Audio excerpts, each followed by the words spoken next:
பிரச்சனை வர்றதுக்கு முக்கியமான காரணம் இந்த அதிக கட்டணம் கூட. இதை வந்து அரசை வந்து நம்ம முறைப்படுத்தி கொடுக்கணும்னு கேட்கலாம். மற்ற நாட்கள் இதை குறைச்சிட்டு வீக்கெண்ட்ல வந்து ரேட்டை ஃபிக்ஸ் பண்றது நீங்க தானே. யாருமே பணம் கொடுக்க வேணாம், லஞ்சம் கொடுக்காதீங்க அப்படிதான் சொல்லிக்கிட்டு இருக்காங்க. இப்போ ஒண்ணுமா கொடுத்துக்கிட்டு இருக்கீங்க? இல்ல, நாங்க இந்த அரசுக்கு எதுவும் எங்களை கேட்கவும் இல்லை, நான் கொடுக்கவும் இல்லை. இந்த கவர்மெண்ட் ஒரு பஸ்ஸுக்கு 5 லட்சம் வரையும் கொடுத்தேன் அப்படின்னு பிரசன்ஸ் சொல்றாங்க. உங்க துறை சார்ந்தவங்க தான் அவங்க கொடுத்துருப்பாங்க, நாங்க ஒண்ணும் கொடுக்கல. கடந்த 40 வருடமா கடந்து வர்றோம்.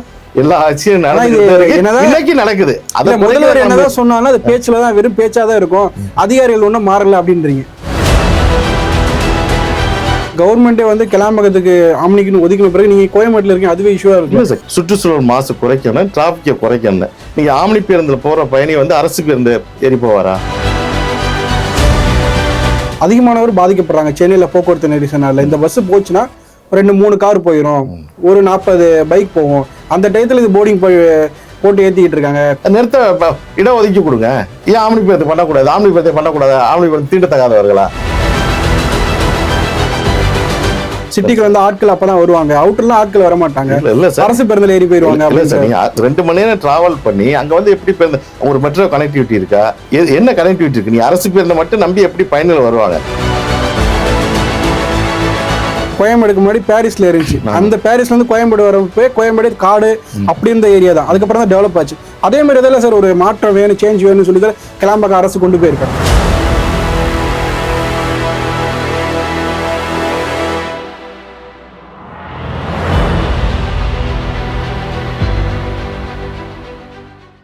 இது என்ன பாயசத்துக்கா? இதுதாமா பாயசத்தோட secret. Sweet and condensed milk from Milky Mist. பார்த்தாலே தெரியுது நல்ல சூப்பர் பாயசம். Sweet and condensed milk from Milky Mist. தமிழ்நாட்டுல எல்லாமே சேஞ்ச் ஆயிடுச்சு. உங்க நகையையும் சேஞ்ச் பண்ணுங்க. உங்க பழைய நகைக்கு கிராமுக்கு 150 ரூபாய் கூடுதலா வாங்கி புது நகை எடுத்துக்கோங்க. அதே கம்மி சேதாரம் தான் உங்க லலிதால மட்டும்தான். தி டிபேட் நேயர்களுக்கு வணக்கம். இன்று நம்முடன் இணைந்திருப்பவர் ஆம்னி பஸ் சங்கத்தின் தலைவர் திரு அன்பழகன் சார். வணக்கம் சார். வணக்கம் சார். சார், இப்போ தாவேக அரசு பொறுப்பேற்றிருந்து ஊழல் இல்லாமல் இருக்கு அப்படின்னு சொல்லி உங்கள் சங்கத்திலேருந்து சொல்கிறாங்க, ப்ரெஸ்ஸை சந்திக்கிறாங்க. சரி சார். அது கடந்த காலங்களில் பல ஊழல் இருக்கு. ஒரு பஸ்ஸுக்கு 5 லட்சம் வரையும் நாங்கள் கொடுத்துக்கிட்டு இருந்தோம் திமுக ஆட்சியில். இப்போ இந்த கவர்மெண்ட் பொறுப்பேற்றிருந்து நாங்கள் 1 பைசா கூட கொடுக்கறது இல்லை, அதில் நாங்களும் கட்டணத்தை குறைச்சிக்குவோம் அப்படின்றாங்க. என்ன சார் நடக்குது? இல்லை சார், உங்களுக்கு தெரியாத ஒன்றும் இல்லை. நீங்கள் போக்குவரத்துறையை பொறுத்தவரை நம்ம சாதாரண ஒரு லைசன்ஸ் எடுக்கிறதுலேருந்து 2 வீலர்லேருந்து கார் வச்சிருக்கோம் எல்லாருமே நம்ம பயன்படுத்திட்டு தான் இருக்கோம். இப்போ போக்குவரத்துறையே கனெக்ட் இல்லாதவங்க யாருமே கிடையாது. அதனால இன்னைக்கு வந்து குறைஞ்சிருக்காங்கிறது வந்து கேள்விக்குறி தான். நீ போக்குவரத்துறையில் மேம்பட்டத்தில் வந்து இன்னைக்கு குறைஞ்சிருச்சு. கீழே வந்து நீ ஒரு வட்டார போக்குவரத்து அலுவலகங்களோ ஒரு மோட்டார் வாகன ஆய்வாளர் அந்த அலுவலகங்கள் ஆர்டிஓ ஃபிக்ஸ்டு உங்களுக்கு வந்து இப்போ லஞ்சால ஃபிக்ஸ்டு. ஒரு வாகனத்துக்கு எஃப்சிக்கு போகுதுன்னா எஃப்சிக்கு என்ன சார்ஜ் ஃபிக்ஸ்டு. அது வந்து இன்னும் கீழ்மட்டத்தில் வந்து ஏவியை பொறுத்தவரை கீழ்மட்டத்தில் இன்னும் குறையலாம், ஆனால் குறையும்னு எதிர்பார்க்கலாம். அதே போல் வந்து அரசுக்கு வந்து 500 பேருந்து வந்து நாங்கள் அரசு நினைச்ச பணத்தை கட்டணத்தை நான் வாங்குவோம், தனியார் பேருந்துகள் கூட்டம் அப்படி சொல்லிட்டு குறிப்பிடுறாங்க. என்ன சார் நடக்குது? முன்னாடி எப்படி வாங்கிக்கிட்டு இருந்தீங்க? இப்போ ஆம்னி பேருந்துகளை பொறுத்தவரை உங்களுக்கு வந்து கட்டண நிர்ணயங்கள்ங்கிறது உங்களுக்கு தெரியும். இப்போ ஆம்னி பேருந்துகளில் வந்து 365 நாளில் 35 நாட்களில் அந்த அதிக கட்டணங்கிற புகார் இருக்குது. ஏன்னா கட்டணமே நிர்ணயம் இல்லை. அதை வந்து நாங்கள் சங்கங்கள் வந்து ஒரு அதிகபட்ச கட்டணம் வந்து நிர்ணயித்து நாங்கள் அதுக்கு மிகாமல் வந்து விழா காலங்களில் வந்து அரசு நாங்களும் சேர்ந்து நடவடிக்கை எடுக்கிறோம். நீங்கள் சாதாரண நாட்களில் வந்து விழா காலங்கள் இல்லாத சாதாரண நாட்களில் அரசை விட குறைவாக தான் போகிறோம். அதுக்கு தான் உங்களை ஒரு டேட்டா அப்போ காமிச்சேன். சென்னை டு கோயம்புத்தூருக்கு சாதாரண நாட்களில் 874 ரூபா ஒரு ஏசி ஸ்லீப்பர் வண்டி. அதே வீக்கெண்டில் வந்து 974 ரூபா எஸ்சிடிசி பேருந்தில் வந்து. இதே நீங்கள் சாதாரண இப்போ நாட்களில் ஆம்னி பேருந்து 350 ரூபா வளர்ந்துருக்கு. நீங்கள் கோயம்புத்தூருக்கு 150 பேருந்துகள் இருக்குது. அதில் கிட்டத்தட்ட ஒரு 50க்கும் மேற்பட்ட பேருந்துகள் 350, 400, 450, 500 வரை போடுது. எங்களுக்கு வந்து ஒரு வாகனம் சென்னை டு கோயம்புத்தூர் இயக்குனீங்கன்னா மினிமம் 1000 ரூபா வேணும். ஒரு சீட்டுக்கு 1000 ரூபா இருந்தால் தான் எங்களுக்கு காஸ்டிங்கே வரும். 30,000 ரூபா செலவு இருக்குது. அதை விட குறைவாக ஓட்டுறோம். விழா காலங்களில் அதை ஆவரேஜ் பண்ணுறதுக்கு அதிக வச்சு ஓட்டுறோம். அதுதான் உனக்கு ஆம்னி பேருந்துகளுக்கு சாதாரண மக்கள் இந்த விழா காலம் பிரச்சனை வர்றதுக்கு முக்கியமான காரணம் இந்த அதிக கட்டணம் கூட. இதை வந்து அரசை வந்து நம்ம முறைப்படுத்தி கொடுக்கணும்னு கேட்குறோம். சாதாரண நாட்களையும் நீங்கள் வந்து மினிமம் ரேட் ஃபிக்ஸ் பண்ணி ஃபிக்ஸ் பண்றது நீங்க தான் சார். மொத்த நாட்கள் இதை குறைச்சிட்டு வீக்கெண்ட்ல வந்து ரேட்டை ஃபிக்ஸ் பண்றது நீங்க தான். அதே இதை மெயின்டைன் பண்ணலாம்ல. இல்லை அதான் காம்படிஷன். இன்னைக்கு இப்போ 150 வண்டி போகும்போது 30 வண்டிக்கு தேவைகள் இருக்காது. இன்னைக்கு வந்து குறைவாக தான் பேருந்துகள் இருக்கும். நீ 15 சீட் ஆயிருக்கேன். இப்போ 5 மணிக்கு மேலே பார்ப்பாங்க. 8 மணி பேருந்துக்குள்ள 5 மணிக்கு பார்க்கும்போது டிக்கெட் 15 சீட்டு குறைவாக இருக்கும்போது மாற்றி எங்கள் ஆப்ரேட்டருக்குள்ளே குறைச்சி இன்னைக்கு 350 ரூபாய்க்கு வேற ஓட்டுறாங்க. நீ காஸ்டிங்கே 1000 ரூபா வர்றதுல குறைவாக 350 ரூபாய்க்கு ஓட்டும் போது காம்படிஷனில் தொழிற்பட அதே விழாக்களில் அதிக கட்டணம் கொடுக்கும்போது அன்றைக்கி அதிகபட்சம் ஓட்டுறாங்க. அதனால பயணிகள் மத்தியில் வந்து கெட்ட பேர் வருது, அரசுக்கு கிட்ட எங்கள் கெட்ட பேர் வருது. அது நாங்கள் அதுக்கான முயற்சி தான் சங்கங்கள் முயற்சி பண்ணுறோம். ஆம்னி பேருந்துகளுக்கு குறைந்த அளவு, இப்போ சென்னை டு கோயம்புத்தூர்னா நீங்கள் லாபமாக தொழில் பண்ணுறதுனா ஆவரேஜாக ஏன்னா 30 சீட்டு பேருந்துகள் 30 சீட்டு ஆக போகிறதில்ல, ஒரு 20-22 தான் ஆக போகிறது. அதுக்கு ஒரு 1500 ரூபா கட்டணம் வச்சு இயக்கினா தான் கோயம்புத்தூருக்கு எங்களுக்கு கட்டுப்படியாகும்.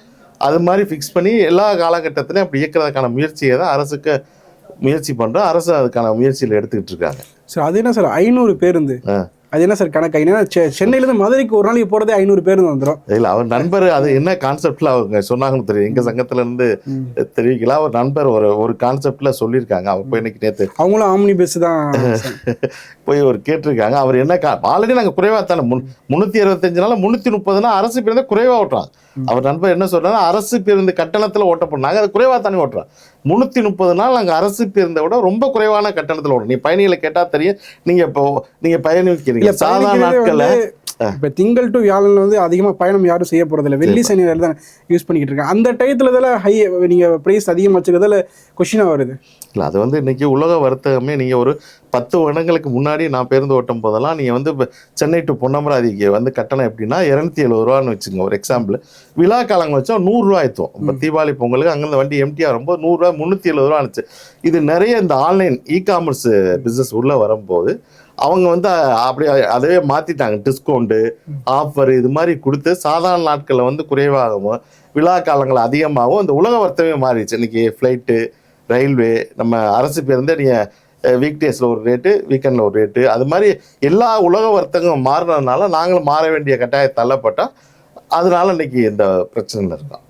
சரி, அதே போல் வந்து இந்த கவர்மெண்ட் வந்து ஊழல் குறைஞ்சிருக்கு அப்படின்றாங்க. அதே போல் யாருமே பணம் கொடுக்க வேணாம், லஞ்சம் கொடுக்காதீங்க அப்படி தான் சொல்லிக்கிட்டு இருக்காங்க. இப்போ ஒன்றுமா கொடுத்துக்கிட்டு இருக்கீங்க? இல்லை பிரைவேட் பஸ்லேருந்து கவர்மெண்ட்டுக்கு இல்லை, நாங்கள் இந்த அரசுக்கு எதுவும் எங்களுக்கு கேட்கவும் இல்லை, நான் கொடுக்கவும் இல்லை. முந்தைய கவர்மெண்ட் அப்படி தான் எங்களுக்கு ஆம்னி பேருந்துகளை பற்றி வெளியே அது சொல்லுவாங்க. அது மாதிரியெல்லாம் பெரிய லெவலில் இல்லை. கீழ்மட்டத்தில் உள்ள லஞ்ச லாவணியம் அது உங்களுக்கு 40 வருஷமாக இருக்குது. நீங்கள் இப்போ எல்லாருமே போக்குவரத்து அலுவலகங்களை நம்ம ஹேண்டில் பண்ணிட்டு தான் இருக்கோம். இப்போ நமக்கு அது எல்லாமே ஃபிக்ஸ்டு ஆயிடுச்சு. நீங்கள் வந்து சார் அப்பயே மறுக்கலாம்ல சார்? இல்லை நமக்கு அன்னைக்கு தேவைகள் நம்ம அவசரம், இன்னைக்கு வண்டி எஃப்சி போனக்கு அவசர தேவைகள். நம்ம ஒரு லைசன்ஸ் எடுக்க போகிறோம், எக்ஸாம்பிள் லைசன்ஸுக்கு 150 ரூபா ஃபீஸ்ன்னு வச்சுங்க, நம்ம 2500 கொடுத்து எடுக்கிறோம். அப்புறம் டிரைவிங் 5200 கொடுத்துருக்கு. அது வந்து நம்ம எல்லாமே பழகிட்டோம். இப்போ 40 வருட காலத்தில் அது எல்லாமே பழகிட்டு இன்னைக்கு திடீர்னு மாற்றுங்கன்னா மாற்றுற மாதிரி சூழ்நிலை உடனே மாற முடியாது. இப்போ தாவேக அரசு வந்து லஞ்ச லாவணியம் இல்லாத ஆட்சி செய்யணும் மாண்பு தமிழக முதல்வர் சொல்கிறாங்க. அதுக்கான முயற்சியெல்லாம் அரசும் பண்ணுது, நாங்களும் அதுக்கு மாறதுக்கான முயற்சிகள்லாம் பண்ணிக்கிட்டு இருக்கோம். இல்லை அதிகாரி மாற மாட்டாங்களா? இல்லை அது போக்குவரத்துறையில் வந்து நீ அதிகாரியாக மாற மாட்டான்னா நம்ம பழகிருக்கோம்னா, எல்லாமே பழகிருக்கோம்னா, திடீர்னு இன்னைக்கு மாறுக்கும் போது கஷ்டம்தான். அதுக்கு வந்து அதுக்கே மாண்பு தமிழக முதல்வர் சந்திக்கும் போது கூட சொன்னால், நீங்கள் போக்குவரத்துறையில் வந்து வாகன சைட்டில் வந்து நிறைய நம்ம ஆன்லைன் பண்ணுறதுக்கான வசதி இருக்குது. நிறைய சர்வீஸுகளில் தொடர்பு இல்லாத அதிகாரிகள் பயணிகள் தொடர்பு இல்லாத மாதிரி ஆன்லைனில் மாற்றுங்க. எல்லாம் ஆன்லைன் மட்டும் நம்ம யாரும் போகல, ஆன்லைன்லேயே நம்ம எடுத்துக்க போகிறோம். இதுக்கு முன்னாடி கூட ஒரு 2 சர்வீஸை பண்ணாங்க. இந்த ஆம்னி பேருந்துகளுக்கு வந்து வெளிமாநிலம் சொல்லும் போது இந்த டெம்பரவரி பர்மிட் போடும்போது ஆன்லைன்லேயே போட்டுக்கலாம். அதுக்கு தேவையில்லை, நம்ம இன்னைக்கு இதை வச்சு நம்ம ஆதாரோ சிஎஸ்டி நம்பரை வச்சு அதை லாக்இன் பண்ணி ஆட்டோமேட்டிக்காக எடுத்துக்கலாம். இதே நீங்கள் வந்து இப்போ ஆந்திராவில் போனீங்கன்னு வச்சுக்கோங்களேன், ஒரு ஆம்னி பேருந்துகளை பதிவு பண்ணி இன்றைக்கே இயக்கிடலாம். இன்னைக்கு ஒரு புது பேருந்து வாங்கிட்டு வந்து ஆந்திரா மாநிலத்தில் போனீங்கன்னா அந்த இன்வாய்ஸை கொடுத்தீங்கன்னா இன்னைக்கு வாகனம் பதிவு பண்ணி இன்றைக்கே பர்மிட் போட்டு இன்றைக்கே இயக்கிடலாம். ஆனால் தமிழ்நாட்டில் வந்து அது முறையே மாற்றலை. இப்போ நீங்கள் ஒரு ஆம்னி பேருந்து வாங்கினீங்கன்னா அது வந்து பர்மிட்டு தேவைக்கு வந்து ஃபஸ்ட்டு வந்து ஆணையரங்க கிண்டியுள்ள ஆணையரத்தை அப்ளை பண்ணு, அது கன்சர்ன் ஆர்டிஓ ஆஃபீஸ்க்கு அனுப்புவாங்க.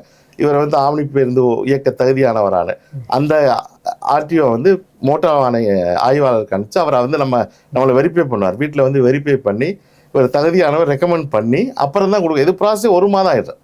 இதெல்லாம் ஒரு வாகனத்தை வாங்கிட்டு வந்து 1 மாதம் வட்டி, நீ 1 கோடி ரூபாய்க்கு வாகனத்தை வந்து வட்டி. நீங்க இது சொல்றதுன்னா இப்போ வாகனன்றது தமிழ்நாடு ரெஜிஸ்ட்ரேஷனா இல்ல நார்த் ஈஸ்ட்ல இருந்து அதிகமான ஆம்னி பேருந்துனாலே நார்த் ஈஸ்ட் ரெஜிஸ்ட்ரேஷன் தான் அதிகமாக ஓடிக்கிட்டு இருக்கு? இல்ல இப்ப கிடையாது சார். நம்ம தமிழகத்துல வந்து 6000 ஆம்னி பேருந்துகள் இருக்கு. கிட்டத்தட்ட 5000 சில்லற பேருந்துகள் தமிழகத்துல பதிவுபடுத்த. இதெல்லாம் ஒரு சில ஆண்டுகளுக்கு முன்னாடி இருந்த. இன்னைக்கு வந்து 6000 பேருந்துகள்ல கிட்டத்தட்ட 5200 பேருந்துகளுமே தமிழகம் பதிவுபட்டிருக்கு. மாநிலங்களுக்கு இடையான பேருந்து வந்து 1000 பேருந்து ஓடுது. ஆந்திரா, கர்நாடகா, கேரளா. அதுல வந்து 700 பேருந்து வந்து தமிழகத்தை சார்ந்த பேருந்து ஓடுது. 300 பேருந்துகள் தான் இதர மாநில பேருந்துகள் ஓடுது. அதனால அதெல்லாம் ஒரு முன்னொரு காலத்துல இருந்து இன்னைக்கு இதுவா இருக்கு. நம்ம அதுக்கு தான் நாங்க சொல்றோம், நீங்க வாகன பதிவு பண்ணிட்டு இன்னைக்கு ஆதார் இருக்கு, சிஎஸ்டி எல்லாமே ஆன்லைன் இருக்கு. உடனே பதிவு பண்ணி அந்த சிஸ்டமே மாத்துங்க. சிஸ்டமே வந்து இன்னும் ஓல்டு 1988 மோட்டார் வாகன விதிகள் அன்னைக்கு பண்ண அதே மாதிரி இருக்கு. நாங்கள் ஆம்னி பேருந்துகளுக்கு இன்னைக்கு தனி விதிகளே கிடையாது.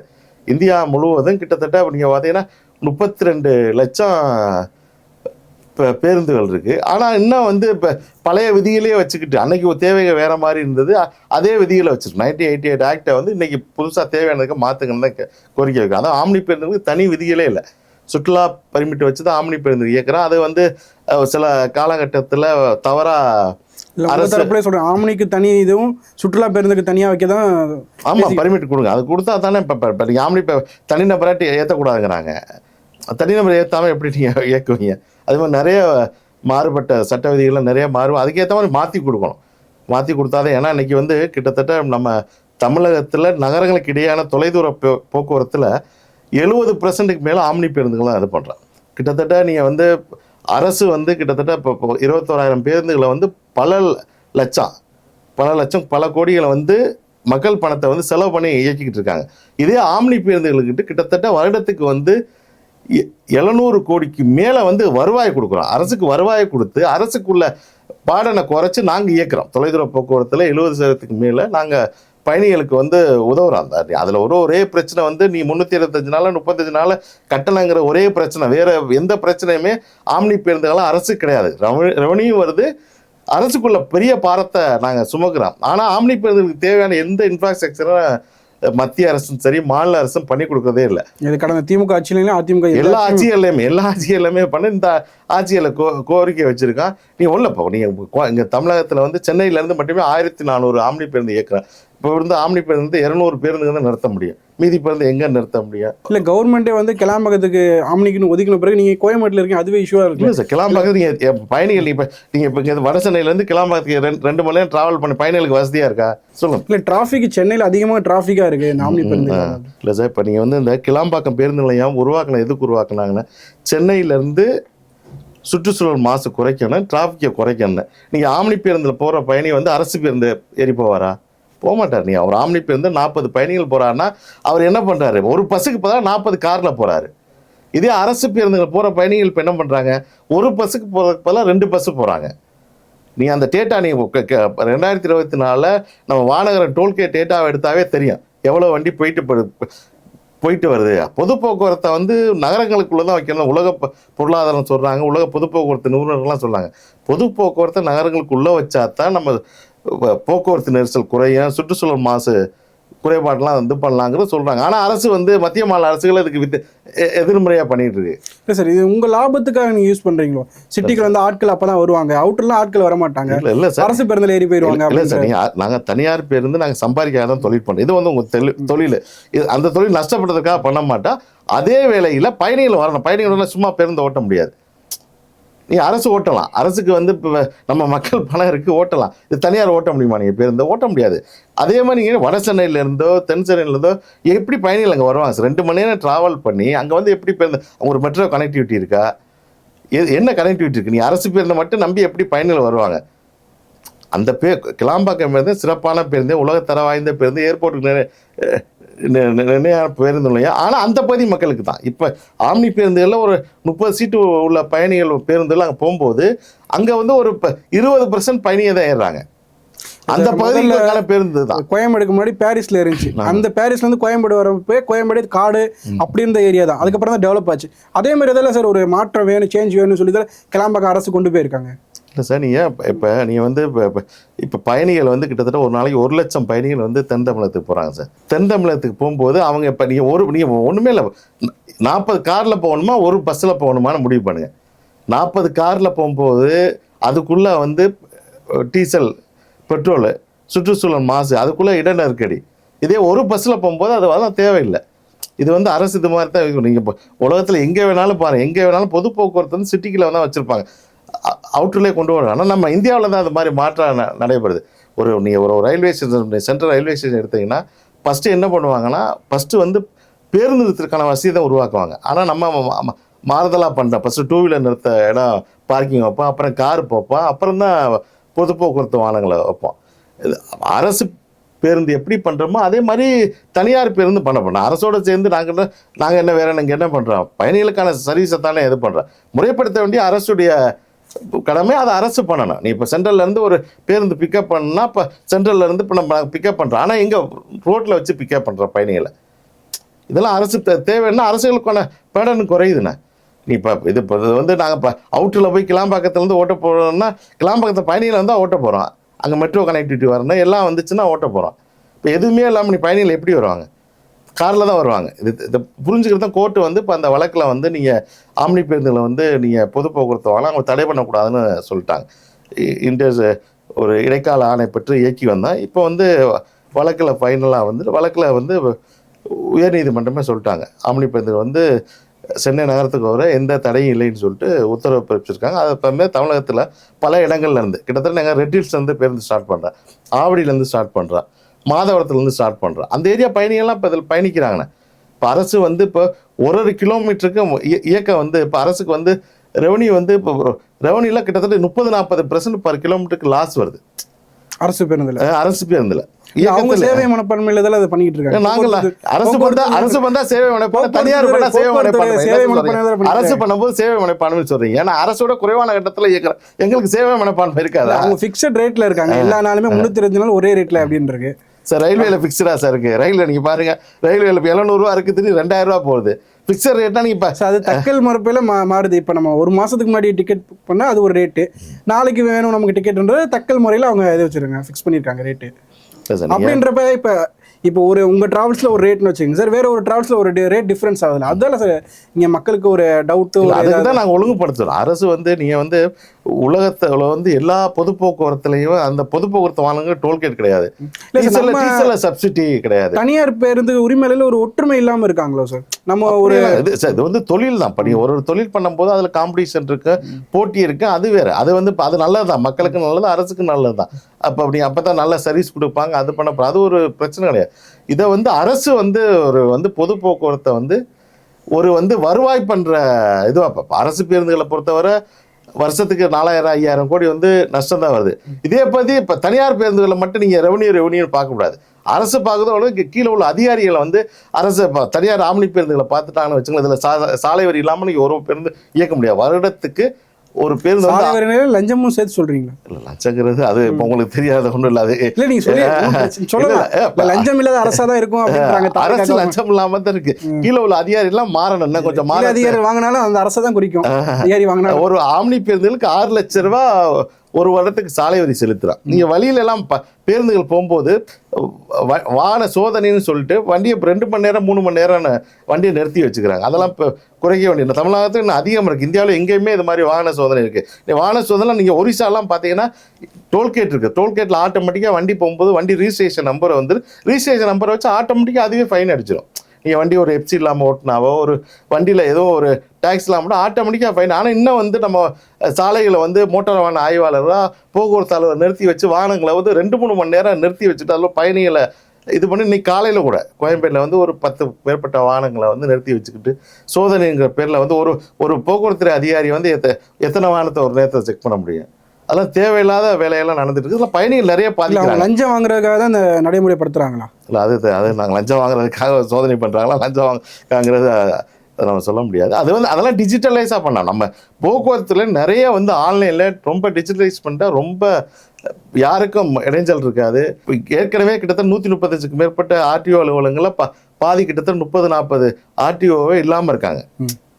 அலுவலர்கள் ரொம்ப பற்றாக்குறை இருக்குது. இந்த காலங்களில் இந்த ரோட்டில் சோதனை பண்ணுங்கிறத குறைக்கலாம். சோதனையே பண்ணக்கூடாதுன்னு சொல்லலாம். டிஜிட்டலைஸாக நிறைய டெக்னாலஜி இருக்குது, அது மாதிரி பண்ணலாம். அதை தவிர்த்து இப்போ வந்து கிட்டத்தட்ட மாநிலங்களுக்கு இடையான போக்குவரத்தில் வந்து கிட்டத்தட்ட 1000 பேருந்துகளோடு 700 பேருந்துகள் வந்து நம்ம தமிழகம் பதிப்பட்ட 300 பேருந்துகளும் பக்கத்து மாநிலம் KL, KA, APTS அந்த வாகனம் வரும்போது அவங்க வந்து ஆல் இண்டியா பர்மிட்டுக்குன்னு மத்திய அரசு ஒரு பர்மிட் கொடுத்துருவாங்க. அந்த பர்மிட்டு போட்டு 90,000 ரூபா வந்து காலாண்டுக்கு செலுத்துகிறாங்க. அதில் வந்து எவரி மந்த்து வந்து 7 crores மினிமம் 7 crores இன்க்ரீஸ் ஆகி எவரி மந்த்து வந்து சென்ட்ரல் கவர்மெண்ட் ரெவன்யூ ஷேர் கொடுக்குறாங்க. ஆனால் இவங்க வந்து அதுக்கு தனியாக சாலை வரியை கட்டணும், எந்த உத்தரவும் அரசு பண்ணல. தமிழ்நாடு அரசு இல்லை, அதிகாரிகள் கடந்த 8 மாதமா அந்த மத்திய அரசு அதிகாரிகள் சொன்னாலும் அரசு சார்பதில் அவங்க இருக்காங்க. அதான் சொன்ன மாதிரி மேல ஒரு உத்தரவு இல்லை. நாங்கள் போய் இன்னைக்கு வாகனங்களை பிடிச்சி காலைல உட்காந்து செக் பண்றாங்க. இது மாதிரி உத்தரவு இந்த ATP பர்மிட்டுக்கு தமிழகத்தில் சாலை வரி வாங்க வேண்டாம். ஆல்ரெடி சென்ட்ரல் கவர்மெண்ட் ஷேரிங் கொடுக்குது, 7 கோடி ரூபா மந்த்லி கொடுக்குது. எந்த உத்தரவுனா உத்தரவே இல்லை. கேட்டா நான் சாலை வரி வாங்குறது, யாரு உங்களுக்கு சாலை வரி வாங்க சொன்னா? அரசு மதிக்காம அதிகாரியை செய்யறாங்க. அதிகாரி வந்து சாலை வரி வாங்கணுங்கிறது அரசு உத்தரவு இருக்குல்ல, வாய்மொழி உத்தரவு. என்ன வாய்மொழி உத்தரவு இதுலப்பா? நாங்க 750 கோடி ரூபாய் கிட்ட இல்ல, ஜியோ இல்ல. ஆனா வந்து வாகனத்தை காலில் பிடிச்சிக்கிட்டு இது பண்ணிக்கிட்டு கஸ்டமர்கிட்ட வந்து ரெசிப்ட் பில்லு ஏதாவது இருக்காது இல்லப்பா. அது ரிசிப்ட் போட்டாலுமே எதுக்கு பிடிக்கணும் சார்? வண்டியை ஒரு வாகனத்துல பதிவு பண்ணி பக்கத்து வாகனத்தை இது மாதிரி கடந்த 8 மாதத்துக்கு முன்னாடி பிரச்சனை ஆகி நம்ம தமிழகத்திலிருந்து போன கர்நாடகா மாநிலத்தில் நம்ம வண்டியெல்லாம் சிறைப்பிடிச்சிட்டான், கேரளாவிலையும் சிறைப்பிடிச்சிக்கிட்டான். இது மாதிரி பிரச்சனைலாம் நடந்தால் இதுக்கு ஒரு சொல்யூஷன் பண்ணி இப்போ ஓடிக்கிட்டு இருக்கு. ஆனால் வந்து இதை வந்து நம்ம ஒரு சில போக்குவரத்து, ஒரு செக்டார் உள்ள போக்குவரத்து அதிகாரி, எக்ஸாம்பிள்லாம் வேலூர், இது மாதிரி ஓசூர், இந்த செக்டாரில் இங்கிட்ட மதுரை அந்த ஏரியாலாம் அந்த பிரச்சனை இல்லை. இங்கே ஒரு செக்டார் அதிகாரி அவங்களா தனி ஒரு அரசு வச்சுக்கிட்டு இது மாதிரி தவறுகள்லாம் பண்ணிக்கிட்டு பொது போக்குவரத்து அவங்க தனியா ஒரு அரசு செயல்படுத்துறாங்களா? வேலூர், ஓசூர் கேள்வி குணமா இருக்கு. இப்ப உரிமையாளர்லாம் கேட்கறாங்க, இங்க எங்கேயுமே செக்கிங் இல்ல, இங்க செக்கிங் வண்டி வாகனம் செக் பண்ண சொல்லுங்க. இல்ல செக் பண்றது கரெக்ட் இல்ல, லீகல் தானே சார். செக் பண்றதுல எந்த தப்பு இல்ல. அது ஆல் இந்தியா பர்மிட் உள்ள டாக்ஸ் உள்ள வாகனங்களுக்கு இல்ல டாக்ஸ் வாங்க சொன்னா சரி, உத்தரவு எதுவும் காமிங்கன்னா இல்ல வாய்மொழி உத்தரவு. வாய்மொழி உத்தரவு எப்படி சாலை வரி தரணும்? ஆல்ரெடி சாலை வரி கம்ப்ளைண்ட் ஏதாவது சொல்லிருக்கீங்களா? பழைய ஆணையர் போயிருக்காரு, புது ஆணையர் மண்டையை பார்த்து சொல்லலாம். கடந்த 2-3 நாளா இது மாதிரி ஒரு நடந்து, குறிப்பா வேலூர், ஓசூர் ஏரியால. ஆமா, வேலூர் ஜோன் இருப்பாங்க, அங்க ஒரு டிடிசி இருப்பா, அவர் தலைமையில் அந்த ஏரியா RTO அலுவலகங்கள்லாம் இது மாதிரி ஒரு நடந்துகிட்டு இருக்கு.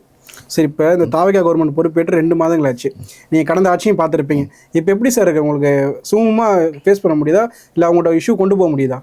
இல்லை, அது இப்போ இந்த புது தாவேகா அரசை வந்து கொஞ்சம் நாங்கள் நிறைய எதிர்பார்க்குறோம். ஏன்னா ஒரு 40-50 வருஷமாக நம்ம ஒரு மாதிரி இருந்துட்டோம், எல்லாம் பழகிட்டோம், நம்ம எல்லாத்துக்குமே பழகிட்டோம். நம்ம இப்போ இன்னைக்கு போனால் இப்போ அரசுக்கு எவ்வளவு பணம் கொடுத்தா தான் வேலை நடக்கும்னு அந்த மைண்ட் செட் எல்லாருமே ஒன்றும் நான் புதுசாக சொல்ல, எல்லாருமே அதுவே மக்கள்கிட்ட எதுக்கு அவங்க எதுவும் தப்பு பண்ணல, அப்படி எதுக்கு பணம் கொடுக்குறாங்க? தைரியமாக ஃபேஸ் பண்ணலாம்ல. நீங்கள் ஒரு வாட்டி கொடுத்து பார்க்குறதுனால தான் அப்படி வருது, நீங்கள் ஏன் கொடுக்குறீங்க அப்படின்னு அதுவே தெரியாமல் போச்சு சார். இப்போ நீங்கள் ஒரு டிரைவிங் லைசன்ஸ் எடுக்கணும்னா இன்னைக்கு கவர்மெண்ட்டுக்கு எவ்வளோ ஃபீஸு, ஆனால் இப்போ நம்ம ஃபீஸ் ஸ்ட்ரக்சரே தெரியாமல் நீங்கள் கொடுத்து எல்லாருமே மக்கள் எல்லாம் போக்குவரத்துல எல்லாரும் அப்படி தான் இருக்கான்.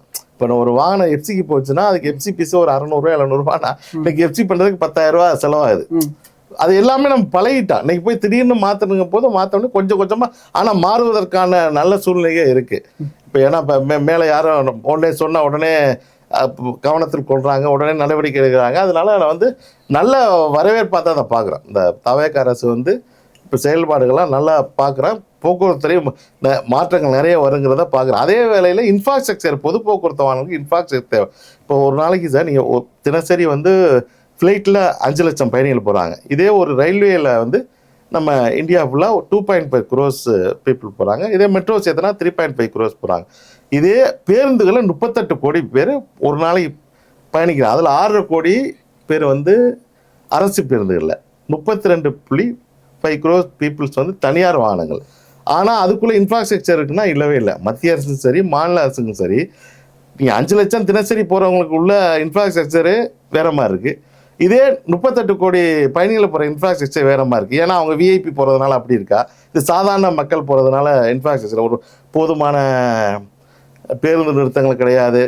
இல்லை, நீங்கள் தனியார் பேருந்துகளே குறிப்பிட்ட இடங்கள் குறிப்பிட்ட கடைகளை தான் நிப்பாட்டுறீங்க, அது விலை அதிகமாக இருக்குது அப்படின்னு தொடர்ந்து கம்ப்ளைண்ட் வந்துட்டு இருக்குல்ல சார்? ஆமாம், அதுக்காகத்தான் நாங்கள் சங்கமே ஒரு உளுந்தூர்பேட்டையில் ஒரு AOP மோட்டல்லாம் ஆரம்பிச்சிருக்கோம். நம்ம Chennai to Trichy, Chennai to Salem, Chennai to Coimbatore போகிற ரூட்டில் உளுந்தூர்பேட்டையில் கரெக்டாக சென்னையிலேருந்து 200 கிலோமீட்டரில் ஒரு 6 ஏக்கரில் நாங்களே ஒரு சங்கமே ஒரு இடத்த எடுத்து அங்கே வந்து கிட்டத்தட்ட அட்ட நேரத்தில் 100 பேர் போகாமல் சுத்தமான கழிவறை நீங்கள் பயன்படுத்தி போனீங்கன்னா அந்த சைடு போனீங்கன்னா பாருங்கள், சுத்தமான கழிவறை எல்லாமே எம்ஆர்பி ரேட்டில்.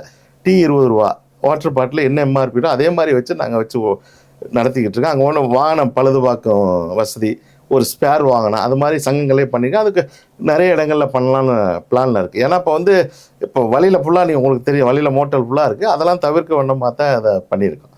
இதே மாதிரி அரசு, நாங்கள் தனியார் எவ்வளோ தான் இன்ஃப்ராஸ்ட்ரக்சர் பண்ணுறது, அரசு பண்ணணும். இப்போ சென்னைக்கு இல்லைன்னா போக்குவரத்துக்கு தேவையானது. இப்போ வந்து மத்திய மாநில அரசு வந்து தனியார் பேருந்து வேற மாதிரி, அரசு பேருந்து வேற மாதிரி பார்க்கக்கூடாது. இங்கே அந்த நிலைமை இருக்கு. தமிழ்நாட்டில் அந்த மனப்பான்மை இருக்காது. கண்டிப்பாக இருக்கு. நீங்கள் இப்போ ஒரு அரசு பேருந்துனா நீ அரசு பேருந்து எங்கேனாச்சும் ஒரு போலீஸ் கேஸோ ஒரு ஆர்டிஓ கேஸோ போட முடியுமா அரசு பேருந்து?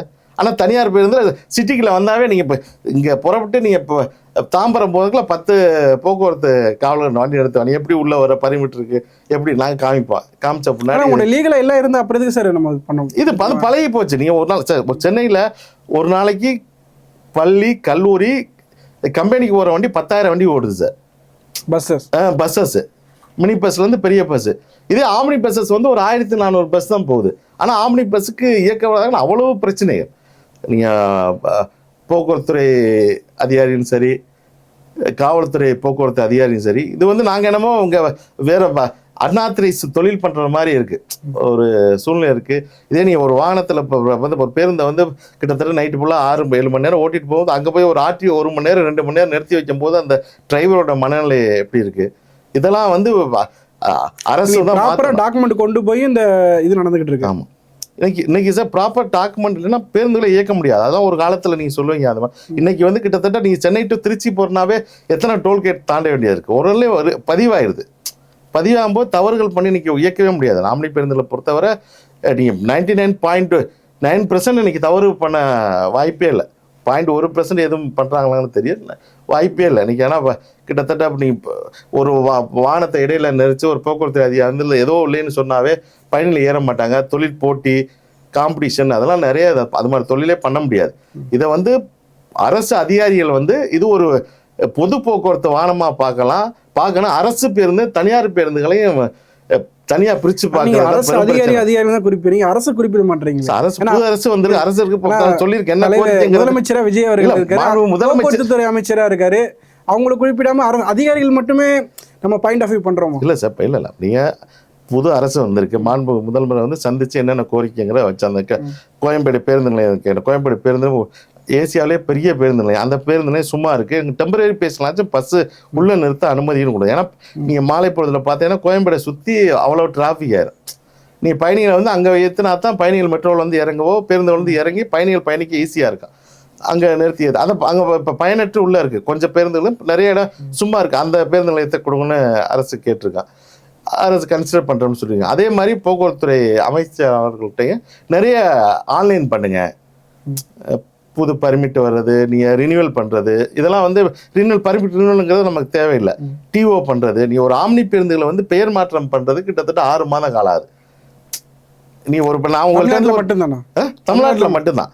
நம்ம நீ ஆந்திராவில் பக்கத்தில் ஆந்திராவோட கம்பேர் பண்ணிங்கன்னா நம்ம வந்து போக்குவரத்துறையில் ரொம்ப பின்தங்கி இருக்கோம். ஏன்னா சாஃப்ட்வேர்ஸ் இதெல்லாம் நீ ஒரு பேருந்து நீ 6 மாதத்தில் வாங்கி இப்போ என் பேரில் நான் ஒரு பேருந்து உங்களுக்கு விற்கிறேன், என் பேர்லேயே ஓட்டும் போது அதில் ஒரு விபத்தோ ஏதோ நடக்கும் போது அது வந்து அந்த உரிமையாளரை நிறைய பாதிக்கப்படுது. நிறைய பேர் இது மாதிரி பாதிச்சிருக்காங்க, இன்சூரன்ஸ் கிளைம் எல்லாம் பாதிச்சிருக்காங்க. அதெல்லாம் போக்குவரத்துல நிறைய கிட்டத்தட்ட மாற்ற வேண்டிய சூழ்நிலை இருக்குது. அதை வந்து தமிழக முதல்வருக்கும் போக்குவரத்துறை அமைச்சருக்கு நாலேஜ் கொண்டு போயிருக்கான், மாற்றி தரம்னு சொல்லியிருக்காங்க. அதை தவிர நீங்கள் இப்போ பார்த்தீங்கன்னா நீங்கள் வந்து இப்போ 12 சீட்டு வர மேக்ஸ் கேப் பர்மிட் இருக்குது. நீங்கள் 12லேருந்து 36 சீட்டுக்கு வர பர்மிட்டே இங்கே கிடையாது. நீங்கள் போய் பக்கத்து மாநிலமான பாண்டிச்சேரி கேஎல் போட்டு பதிவு பண்ணி தான் இருக்காங்க.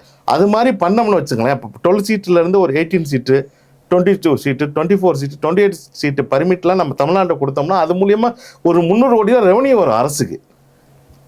பயணிகள் இப்போ நீங்கள் 20 பேர் டூர் போகணுன்னா எப்படி போவீங்க? இப்போ அது வசதியே இல்லை.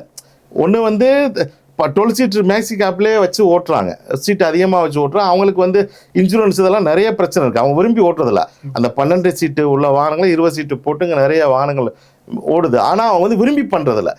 அரசு பர்மிட் கொடுக்காதனால அரசு வந்து தவற பண்ண தள்ளுது. அதனால அது நடக்குது. இதெல்லாம் பார்வை கொண்டு போயிருக்கு மாண்பு போக்குவரத்து அமைச்சருக்கு.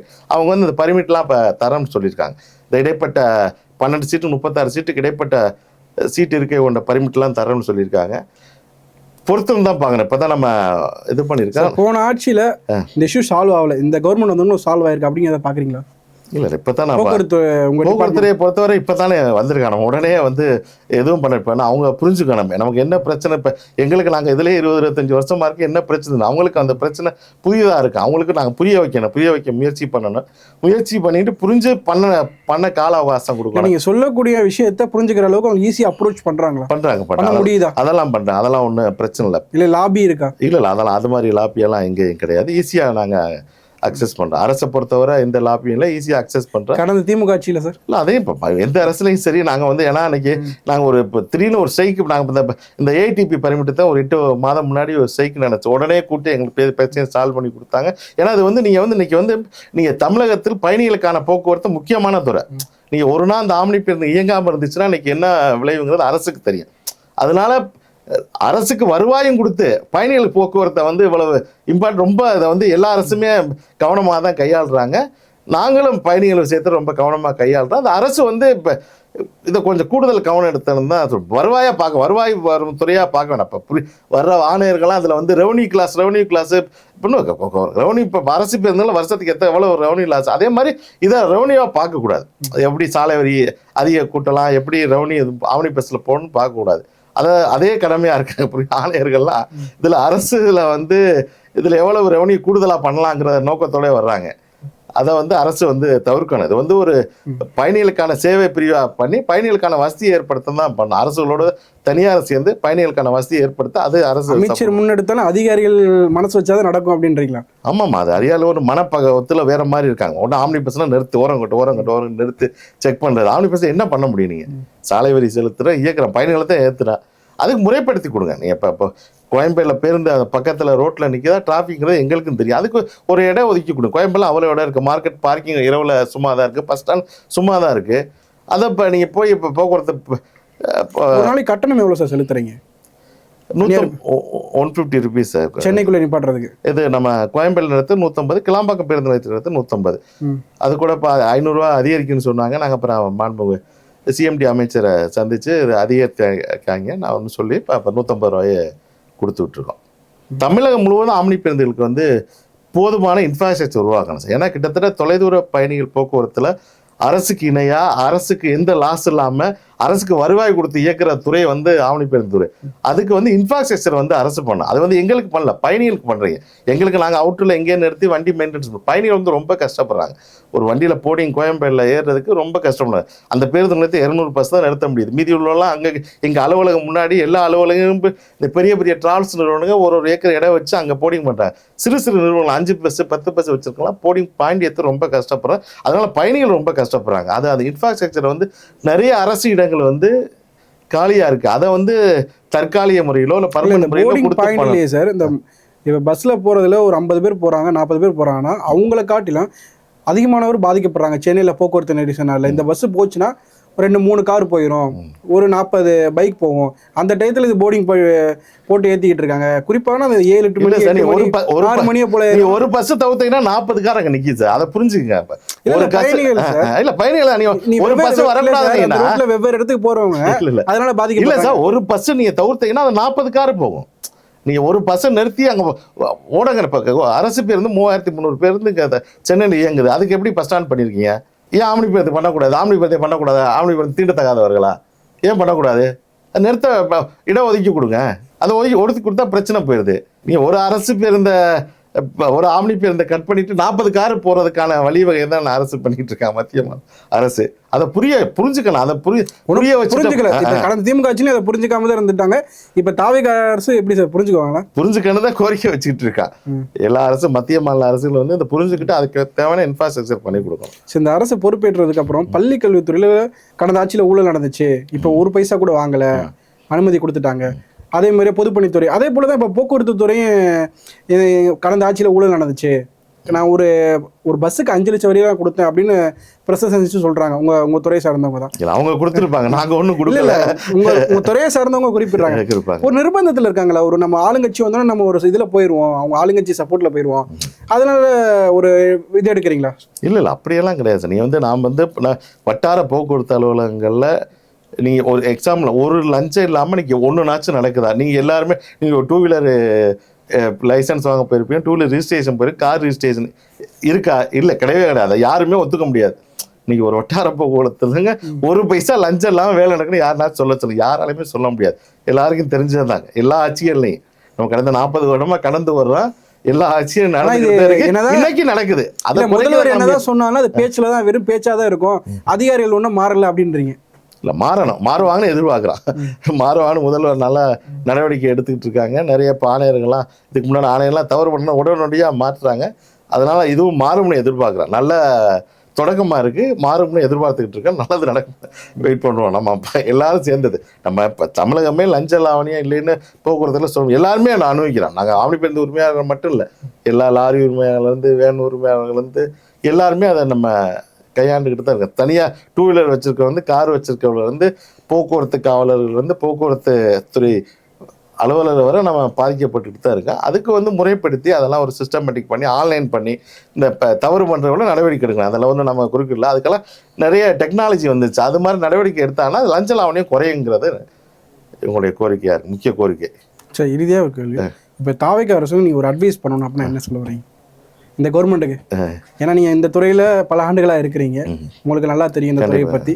இந்த துறையில் இது செஞ்சால் நல்லா இருக்கும்ப்பா, இந்த ஆட்சிக்கு நல்லா இருக்கும் அப்படின்னு என்ன சொல்ல வரீங்க? இல்லை, இப்போ நீங்கள் இப்போ ஒரு எக்ஸாம்பிள் நீங்கள் இப்போ சென்னையை பொறுத்தவரை இப்போ ஒரு போக்குவரத்தில் நீங்கள் நம்ம ரொம்ப இப்போ டிராஃபிக்கில் ரொம்ப அதிகமாகிடுச்சு. இதே நீங்கள் ஒரு அகமதாபாத் அது மாதிரி இடங்களில் பார்த்தீங்கன்னா ஒன்று மக்கள் தொகை குறைவாக இருக்கலாம், போக்குவரத்து ரொம்ப டிராஃபிக் குறைவாக இருக்குது. பெங்களூருக்கு அடுத்து நமது நிறைய போக்குவரத்து நெரிசல் அதிகமாகிடுச்சு. அதை தடுக்கிறதுக்கு எல்லா சங்கங்கள், நீங்கள் இப்போ ஒரு லாரி அசோசியேஷன் இருப்பாங்க, ஆட்டோ இருப்பாங்க, மேக்ஸி கேப் இருப்பாங்க, பஸ் ஓனர்ஸ் இருப்பாங்க, அரசு இருப்பாங்க. அவங்கெல்லாம் ஒப்புதலோட ஒரு திட்டத்தை செயல்படுங்க. நீங்கள் உடனே அரசு அலுவலகங்களை மட்டும் ஒரு ஒப்புதலோட திட்டம் நிற்கலாம். பேருந்தில் என்ன பண்ணாங்க, அங்கே சிஎம்டிஏ நிர்வாகம் போக்குவரத்துறை அரசு போக்குவரத்துறை மட்டும் முடிவு பண்ணி இந்த பஸ் ஸ்டாண்டை ஓப்பன் பண்ணாங்க. அது இன்னைக்கு நாங்கள் பயன்படுத்த முடியாத சூழ்நிலைக்கு தள்ளப்பட்டுள்ளோம். அதனால நீங்கள் யார் யார் அந்த பயன்படுத்துகிறாங்க அவங்களுடைய கருத்தெல்லாம் கேட்டு ஒரு திட்டங்களை செயல்படுத்துங்க. இப்போ அரசு அலுவலர்கள் மட்டும் ஒரு திட்டத்தை அவங்களா ஐடியா பண்ணி பண்ணும்போது நிறைய ஃபெயிலியர் வருது. ஏன்னா அதில் யூஸ் பண்ணுறவங்களுக்கு அது என்ன பிரச்சனைகள் தெரியும். ஒரு பேருந்து நிலையத்தை பயன்படுத்துறது பயணிகளுக்கு என்ன பிரச்சனை தெரியும், சரி பேருந்து உரிமையாளருக்கு என்னென்னு தெரியும். இதை நீ போயிட்டு அரசு அலுவலர்கள் மட்டும் வச்சு ஒரு திட்டம் பண்ணும்போது நிறைய திட்டங்கள் மக்கள் பணம் வேஸ்ட்டாக போகுது, நிறைய திட்டங்கள் ஃபெயிலியர் ஆகுது. அது எல்லா பேருந்து நிலையங்களும் எல்லா பொது போக்குவரத்து திட்டங்களும் அந்தந்த சங்கங்களுடைய அந்தந்த பயனாளர்களோட வச்சு ஒப்பீனியன் கேட்டு பண்ணால் சிறப்பாக இருக்குங்கிறது எங்கள் கோரிக்கை. ஓகே சார், பொறுத்திருந்து பார்ப்போம் சார். பல தகவல்களை பயந்ததுக்கு ரொம்ப நன்றி சார். நன்றி.